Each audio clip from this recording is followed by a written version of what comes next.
Welcome to The Explainer. Today, we are going to tear apart the latest cybersecurity report from ENISA, that's the EU's own cyber agency. And we're going to get into this really interesting question. Are the loudest, most visible cyber threats in Europe really the most dangerous? So, let's just kick things off with a number. A big one, 76.7%. Now, this single figure, it accounts for the vast majority of all recorded cyber incidents in Europe over the last year. So, what in the world is it? Yep, over 3/4 of all attacks are what we call DDoS attacks, distributed denial of service. Think of these as digital protests, right? You've got these politically motivated groups, hacktivists as they're called, and they just flood websites with so much traffic that, poof, they crash. It's a way to make a very, very loud public statement. And that right there, that's the big question we're tackling today. In this whole cybersecurity mess, does the loudest, most in-your-face threat actually cause the most damage? Well, the answer? It's a lot more complicated than you might think. All right, let's dive into the data. It's time to separate the noise from the actual impact and see what's really going on in Europe's digital backyard. So, take a look at this chart. When you just look at the sheer number of incidents, it's no contest. Those DDoS attacks are absolutely dominant. They're loud, they're happening all the time, and man, do they get media attention. But, see that other slice, intrusion? It looks small, right? But that's where the real story is. Because you see, when an attacker actually manages to get inside a network, they breach the walls, the weapon they're using is almost always ransomware. We're talking over 83% of the time. This is the nasty stuff that locks up your files, steals your data, and then demands a huge pile of cash to get it back. And that brings us to the key takeaway here. There's this massive disconnect, right, between the volume of attacks and their impact. You've got the hacktivists making all this noise with DDoS, but it's the quiet, almost surgical intrusions by cybercriminals that are causing the real, catastrophic financial and operational damage. Okay, so if these intrusions are so damaging, how are they happening? Let's open up the attacker's playbook and see how they're getting in. And you know what? The answer is surprisingly old school.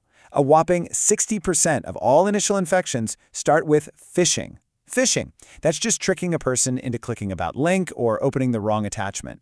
It proves that after all these years, the single biggest vulnerability is still us. It's people. And listen, forget about those old emails from a foreign prince with terrible grammar. That's not what we're talking about. Modern phishing is on a whole other level. It's incredibly sophisticated, using some crazy social engineering and, as we're going to see in a bit, AI to create these perfectly convincing messages that are just almost impossible to spot. So, who's actually behind the keyboard doing all this? The ENISA report breaks it down into 3 main groups of attackers, and each one has a totally different reason for doing what they do. And if you look at their motivations, well, the picture starts to make a lot of sense. The vast majority, almost 80%, are ideology-driven. That's our hacktivists. But then you have these 2 smaller, but way more potent categories. The financially motivated attacks, and of course, good old-fashioned cyber espionage. So, let's break them down. First, you've got the hacktivists. They're driven by politics and ideology, making a lot of noise for their cause. Then you have the cybercriminals. For them, it's simple. It's all about the money.